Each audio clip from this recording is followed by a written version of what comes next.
If you remember recording songs off the radio, carefully waiting to press the button so the DJ would not talk over the beginning, then you remember something special. You remember when Friday nights meant browsing rows of Blockbuster tapes under flickering fluorescent lights. You remember rewinding tapes with your fingers when the machine jammed. You remember hearing that plastic clunk when the VHS slid into place, just before the screen flickered blue. Your Walkman headphones had spongy orange cushions that never stayed in place. The cassette hissed before the music began. Sometimes the tape would warp, and you would have to rewind it with pencil. You could close your eyes and hear the jingle from every breakfast cereal, soda commercial, and Saturday morning cartoon that ever played in your house. Microwave popcorn came in noisy bags that puffed up like balloons. The smell of artificial butter would drift through the entire kitchen, sticking to your hands and the couch and the carpet. You could barely wait to tear it open. Television was not on demand. You watched what was airing. You learned patience. And the commercials? They were part of the show. Mascots danced, slogans stuck in your head, and every product had a theme song. So plug in your memory like a cartridge and get comfortable. Whether you grew up rewinding tapes, blowing into game consoles, or taping songs off the radio, this trip back in time is for you. Welcome back to the bold, bright, buzzing world of 1980s childhood. Before streaming, before DVDs, there was a VCR. Big, bulky, and mechanical, it sat under your television like it ruled the house. The buttons clicked loud.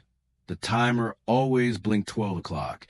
And if you lost a remote, good luck finding a replacement. You had to feed it tape, push it in until it clicked, then wait for the satisfying whirl as it came to life. Blank VHS tapes were gold. You recorded your favorite shows, movies, or concerts, and often, accidentally, you would tape over someone's wedding or a holiday gathering. The tape would flicker with tracking lines, and you would slap the side of the machine, hoping to fix it. Every trip to Blockbuster was an event. The smell of carpet cleaner in plastic boxes, the sound of cases snapping shut, and the rush of beating someone else to the last copy of the new release. You wandered through aisles by genre, judged movies by their covers, and felt disappointed when the tape was not rewound. That yellow and blue sticker that said, "Be kind, rewind," felt more like a moral code than a suggestion. The clapper turned lights off with sound, and answer machines played your missed calls on tiny cassette tapes. Some households recorded their own messages with radio music in the background. You heard your parents' voices when they were younger. Cassette liner notes were filled with lyrics in tiny print, folded like origami inside the plastic shell. You studied them under the bedroom lamp, tracing the words to your favorite songs with your finger. And then, during commercials, everything came alive. Mascots sang. Jingles stuck. You watched them on loop without skipping. You remembered them all because you had no choice. They were burned into your growing up years, like grooves on a mixtape. Saturday morning was sacred. You woke up before your parents, still in pajamas, and shuffled to the living room like it was a holiday. The television buzzed alive with a faint hum, and you turned the knob or pressed the big square buttons until the cartoons came on. For a few magical hours, the world was made of color, cereal, and imagination. You poured a bowl of sugary cereal that turned the milk blue or green. The spoon clinked loudly in the bowl as you sat cross-legged on the carpet, eyes glued to the screen. From 7 to noon, nothing else mattered. It was not just the cartoons. It was the rhythm, the bumpers, the station logos, the commercial breaks that introduced new toys and snacks you would beg your parents to buy. Thundercats shouted through the speakers with thunderous music and glowing swords. G.I. Joe taught you something at the end of every episode. You learned lessons from pixelated heroes, silly villains, and catchphrases that echoed to the playground on Monday morning. Toy commercials came every few minutes. Action figures parachuted from fake mountains. Dolls danced across glittery sets. The sound effects were loud, the voices even louder, and you believed every single second of it. You memorized jingles, even if you never owned the toy. The living room smelled like carpet and cereal dust. The light coming through the blinds made lines across the TV screen. Time moved slower. You lived fully in those moments. No phone, no schedule, no distractions. It was not just cartoons. It was a ritual. It was comfortable. It was the one part of the week that felt completely yours. And when the final show ended and the news came on, it felt like childhood itself had quietly shut off for the day. After the cartoons faded and the cereal bowls were cleared, the television kept going. It was the center of the living room, always glowing, always humming. You watched whatever came on next, rerun sitcoms, or that old movie your parents loved. There were only a few channels, and you knew them all by heart. You did not flip through hundreds. You waited. You learned to love what was playing. Commercials had their own kind of magic. You could hum the theme from a candy ad or sing along with a fast food jingle word for word. Some brands had mascots that felt like family. Others had slogans you repeated without thinking, and no one skipped anything. The commercial break was when you got a snack or ran to the bathroom. You had exactly 2 minutes before the show came back on. Sometimes your parents made you watch the news. You sat there restless while Ronald Reagan gave speeches that floated over your head. But you still remember where the room felt. Quiet, warm, filled with the smell of dinner cooking. The news music, the static, the way the anchor shuffled his papers. It all became background to your life. The Disney Sunday movie was an event. The glowing castle, the voiceover, the sparkle of Tinkerbell's wand. Everyone gathered on the couch. You got popcorn, wore pajamas, and sat under a blanket. The house felt softer, somehow slower. And before The Simpsons had its own time slot, it began as short sketches on the Tracy Ullman Show. You might not have understood the jokes, but you remember the voices, the animation, the strange feeling that something new was starting. You were watching pop culture take shape in real time, and you had no idea how big it would become. Toys were not just things you played with. They were treasures. They lived in toy chests under beds and sometimes in secret hiding spots, so siblings would not borrow them. The Ghostbusters foam proton pack made you feel unstoppable. It squeaked when you ran, and the plastic wand bent every time it hit the furniture. But it did not matter. You were a Ghostbuster. That was all that counted. Sticker collections were traded like currency. Some were glittery, others fuzzy, and a few even smelled like bubblegum or root beer. You peeled them carefully and stuck them on trapper keepers, bedroom furniture, or the mirror in the hallway. You never got tired of flipping through that sticker album page by page. Swatch watches were a fashion statement. Bright colors, jelly straps, wild patterns. They snapped onto your wrist like you were entering some futuristic club. Sometimes you wore two at once, just because you could. Lisa Frank folders were a burst of rainbows, unicorns, and leaping dolphins. You opened your binder, and the colors jumped off the page. It made math homework almost fun. Almost. Eraser toys were shaped like everything. Ice cream cones, footballs, even tiny telephones. You never actually used them. You just lined them up on your desk or stuffed them into zippered pencil pouches and showed them off during recess. The wall-mounted pencil sharpener had a crank that made your whole desk shake. You had to hold the paper with one hand and crank with the other. The pencil came out with a deadly point and a curl of yellow with that smelled like fresh shavings. You remember it all. The textures, the plastic, the color, the squeak of rubber wheels on the kitchen floor. These were not just toys.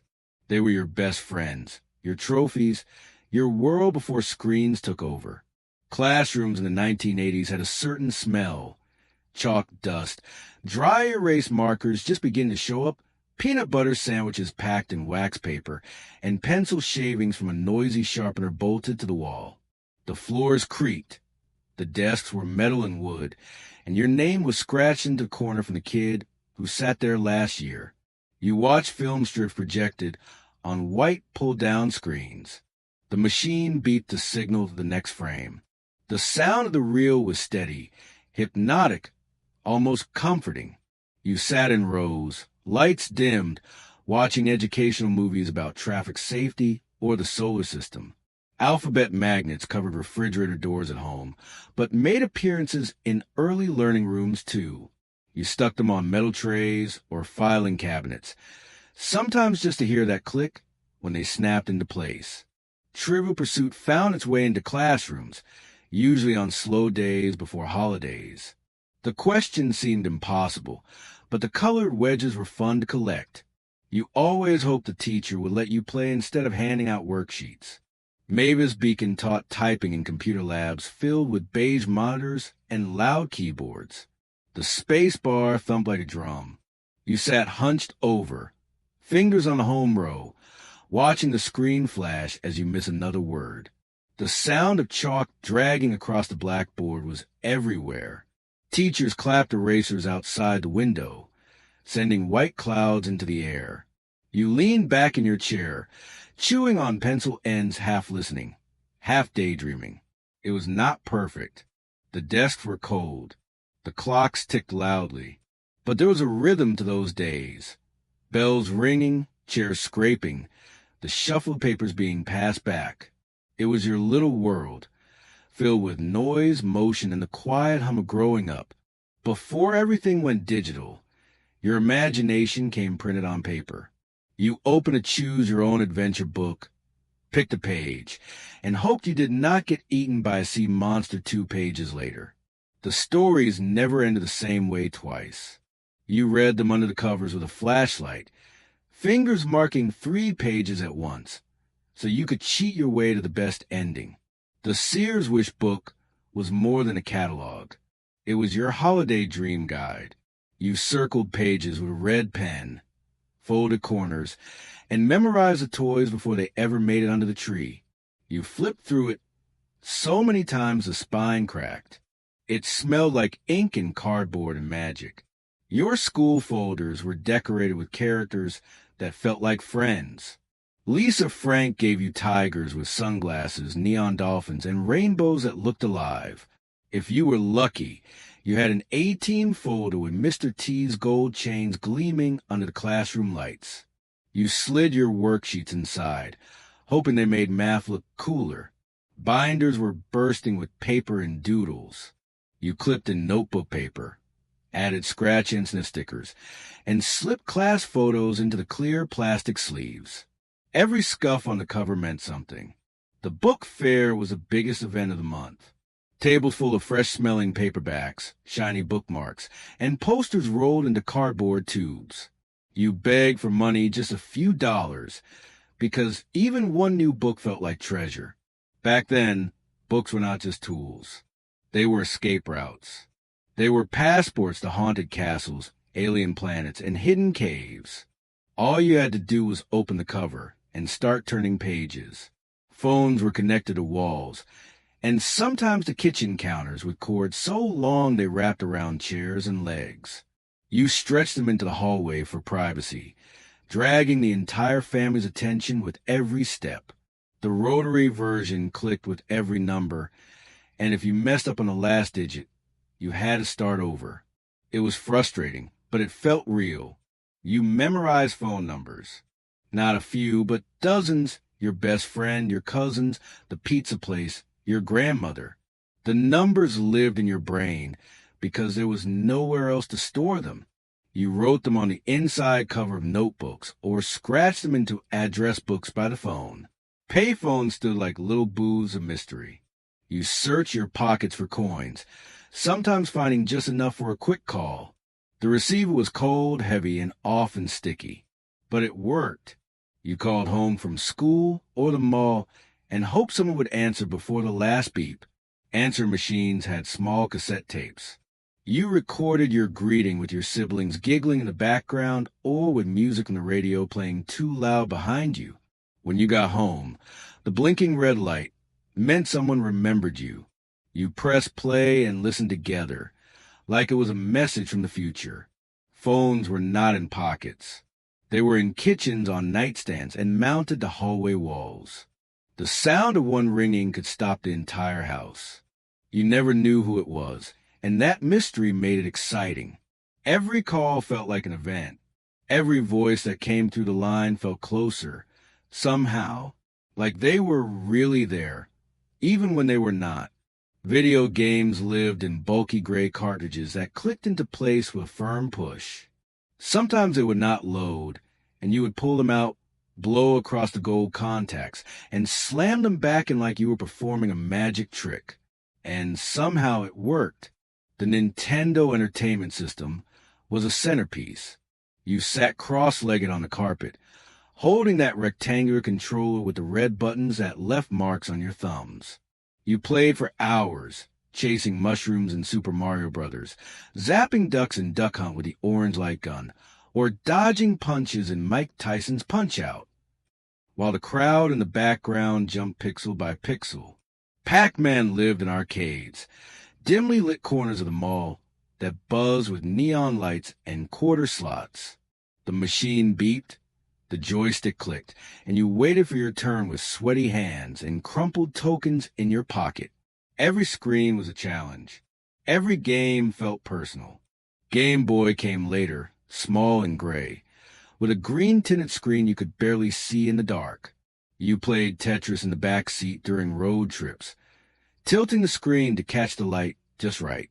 The buttons clicked quietly, and the battery light glowed red, like a tiny warning that time was running out. You shared tips at recess, swapped cartridges, and fought over Player One. The games were not just games. They were adventures, puzzles, and sometimes wars. You remember the music. You remember the sounds of power-ups and game overs. You remember trying to pause the game just right so you could answer phone or take out the trash without losing a life. It was more than entertainment. It was a new kind of freedom. It was your first world that existed entirely inside a screen, and it felt like it was made just for you. Before the internet, before smartphones, before wireless anything. There was just the computer. Big, beige, boxy. It sat in the corner of the family room or on a rolling cart in the school lab, humming softly like it held secrets. The IBM PC and the Macintosh were the two. Giants. You were either a pixelated Apple family or a clunky DOS household, and both felt like a glimpse into future. Turning it on meant hearing that soft mechanical whir, watching the screen flash green text or a smiling pixelated face. The keyboards were loud, each keystroke clacking like a typewriter. You had to insert a floppy disk to do almost anything, and they were truly floppy, thin squares and cardboard sleeves that bent if you held them too tight. Mavis Beacon taught you to type, her calm digital face guiding your fingers through endless exercises.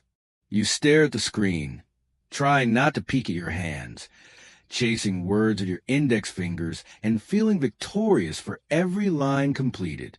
Time magazine declared the computer as Person of the Year in 1982, treating it like an unstoppable force. At school, computer class was not playtime. It was serious. You learned how to load programs, write basic code, and use the mouse like it was a spaceship control. Everything smelled like plastic and dust.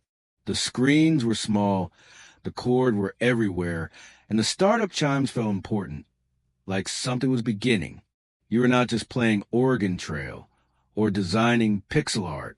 You were stepping into a new world, even if you still had to turn it off when dinner was ready. There was a certain magic to walking into a fast food place in the early 1980s. The air smelled like sizzling grease and toasted buns. Your shoes stuck just a little to the floor, and the warm yellow lighting made everything look like it belonged in a commercial. The ketchup packets felt cold in your pocket, always saved for later, even though no one ever remembered using them. The burgers came wrapped in foil, soft and warm, with cheese that oozed slightly at the corners. Unwrapping one was like opening a present. Fries arrived in red and yellow bags that quickly turned see-through from the oil. You ate them with your fingers, still hot, salt sticking to your skin. McNuggets were still new in 1983, and they felt like a small revolution. They were crispy, golden, and came with sauces you had never heard of before, honey mustard, sweet and sour. And when you dipped one into that little plastic tub and took a bite, it was like tasting the future. The milkshakes were thick enough to bend a spoon, and they came in waxy cups with plastic lids that snapped just right. Sometimes you just wanted to hear the slurp at the end. That sound meant you finished it properly. And when you went home, maybe it was not fast food at all. Maybe it was a bowl of Captain Crunch, cutting the roof of your mouth just a little, or a pitcher of Kool-Aid mixed too strong, staining your tongue purple. Every bite, every sip, nothing fancy, nothing organic, but everything full of flavor and fun. These were not just meals. They were experiences wrapped in wax paper, sugar, and joy, served with straw and a smile. Reese's Pieces never really needed an ad campaign. Edie did all the heavy lifting. After that movie, every kid wanted a handful of those tiny peanut butter-filled candies. They melted fast in your palm, but somehow disappeared even faster. Movie theaters smelled like butter and anticipation. You walked into that dark room with sticky shoes from floors coated in layers of old popcorn oil and milk duds. Those caramel cubes got stuck in your molars, but it was worth every tug. Before energy drinks and bottled smoothies, there was Kool-Aid.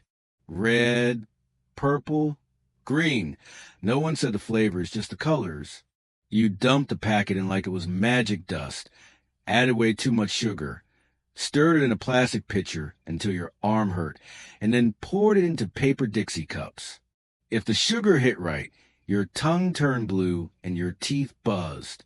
Neighborhood lemonade stands were currency exchanges for kids. Dixie cups sat in rows on folding tables, each one brimming with tart, watered-down hope. 25 cents felt like a deal, especially on a hot afternoon when the sun turned your skin shiny and the sidewalk too hot to walk on barefoot. The candy aisle at the local store was like a rainbow you could eat. Pixie sticks, Pop Rocks, and bubble gum that lost its flavor in seconds but never stopped you from chewing it for hours. Every wrapper crackled, every flavor exploded, and every sugar rush ended in giggles and grass stains. There was a technique to open those little cardboard milk cartons, and even when you thought you had it down, it still split the wrong way.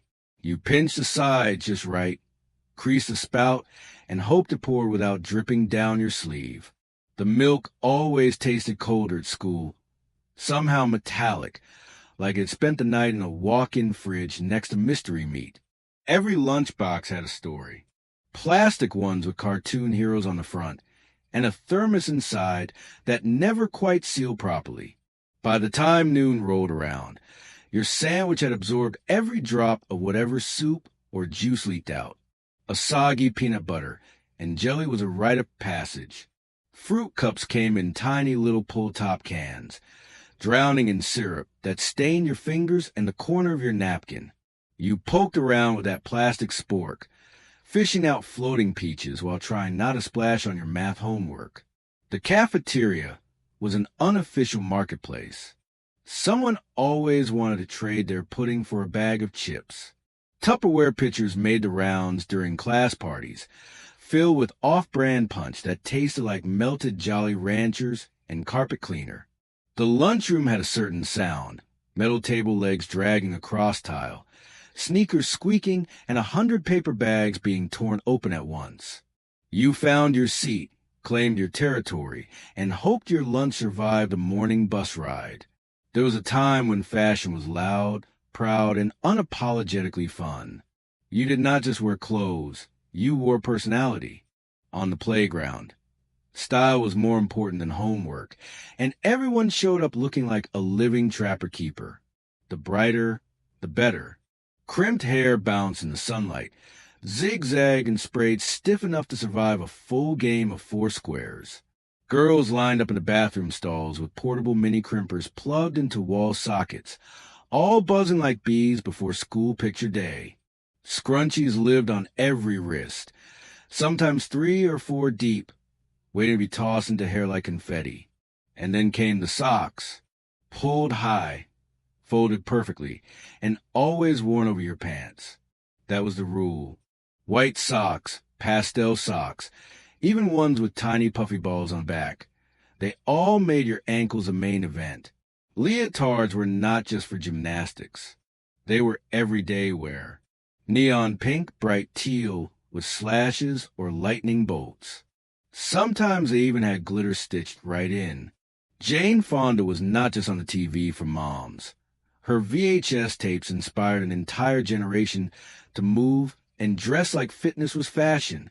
Aerobics gear hit the schoolyards, from leg warmers to stretchy belts that served no purpose but looked totally cool. You were ready to jog in place or trade snacks, whichever came first. No one cared about matching, and that was the point. Fashion was freedom, and childhood was a runway.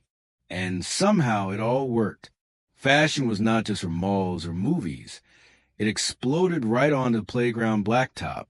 Your outfit said everything about who you were, or at least who you wanted to be. Socks were proudly pulled over pants, thick and slouched, usually striped, like they were trying to compete with the leg warmer scene in every dance movie. Crimped hair was an event. You had to sleep in those plastic zigzag clamps or use a sizzling hot ironwood plates that looked like tiny waves. The result was a glorious puff of texture that bounced with every step on the schoolyard. If your bangs stood 2 inches high with the help of a comb and aqua net, you were unstoppable. Scrunchies were everywhere, worn on wrists inside ponytails, and sometimes layered for no reason except color coordination. It was normal to see 3 or 4 at once, all neon, all perfectly matched to your pastel windbreaker. And then came the leotards and stretchy aerobics gear that made every kid feel like they had just walked off a Jane Fonda workout VHS. The fabrics were shiny, the patterns loud, and even if you were only chasing a kickball, you looked like you were headed to dance rehearsal. We were basically walking trapper keepers, triangles, lightning bolts, and random gradients from head to toe. You could hear a group of us coming from the swoosh of wind pants and the squeak of plastic jelly shoes. It was ridiculous. It was bold. And it was perfect. There was no pausing, no rewatching, no on demand. When those Christmas specials came on, it was now or never. The TV guide was your treasure map, and the red-circled air dates were sacred. If it said, "A Charlie Brown Christmas" would air at 7 p.m. on a Thursday, then you made absolutely sure you were home, in pajamas, bowl of popcorn in hand, ready to watch. The magic started before the show even began. That glimmering Tinkerbell flying across the screen, her wand sparkling against the black background, signaled something special was about to happen. It was not just a cartoon. It was a ritual. Rudolph with his glowing red nose, Frosty laughing as he came to life, Linus quietly reminding us what Christmas was all about, standing alone on that bare stage. These moments were not background noise. They were family events. Everyone gathered in the living room, the scent of cinnamon-scented pine cones or a wood-burning fireplace in the air, the soft hum of Christmas lights blinking on the tree. The commercials even added to the experience. Coca-Cola polar bears, Hershey's bells playing, "We wish you a Merry Christmas," and department store ads that made snow look like magic. There was a weight to that once-a-year feeling, a sense that, if you missed it, you would have to wait a full year to see it again. That made it feel important, like a shared memory everyone was holding at the same time. In those quiet living rooms, across so many homes, we were all watching together. The second you walked into a home in the 1980s, you could feel it in your feet. That thick shag carpet, plush and warm, Came in bold colors like rust orange, avocado green, or golden yellow. You could rake it with your fingers and leave trails behind. It never matched the furniture, but somehow it always worked. The walls told stories without anyone saying a word. Framed photographs lined the hallway. School portraits with laser backgrounds. Wedding photos with poofy sleeves. And group shots at Olin Mills with everyone staring awkwardly into the distance. There was always that one photo where everyone's hair was crispy with Aquanet and perms were big enough to touch the ceiling fan. Wood paneling made every room feel like a den, even if it was just a kitchen. That dark, glossy finish gave the place a kind of cozy cave feel, and it was everywhere, from basement rec rooms to the walls behind the tube television that buzzed with static when you turned it on. From the kitchen, a familiar aroma floated through the air. The brown crock pot sat on the counter with its orange or floral design, bubbling away with something like pot roast or creamy chicken and rice. That smell filled the house, mixing with the faint scent of lemon pledge from freshly dusted furniture and the waxy air of burning candles. It was a home that I felt lived in, warm, personal, full of little imperfections and unforgettable comfort. You knew exactly where you were, and exactly who you were, with just one step through the door. There was something about paper notes that made your heart race, folded into tight little triangles or perfect squares, passed across desks or slipped into lockers. Each one felt like a secret treasure. Do you like me? Yes, no, maybe. Even that simple question could carry the weight of the world when you were 12. First crushes were not filtered or messaged. They happened slowly, in real time. Maybe it was a classmate who offered to help with homework, or someone you saw every Sunday in the church pew 2 rows ahead. You would wait all week just to catch a glimpse of them again. It was awkward, pure, and made your stomach flutter in the best way. Dates were not swiped or scheduled through apps. They started at the mall, where you hung out for hours in food courts, pretending to browse record stores, or waiting in line for saw pretzels. Sometimes you met at the roller rink, and during a slow song, if you were lucky, you would hold hands while skating in wobbly circles. The lights were low, the disco ball was spinning, and it felt like the most romantic moment of your life. School dances meant sweaty palms, nerves, and a song list you would remember forever.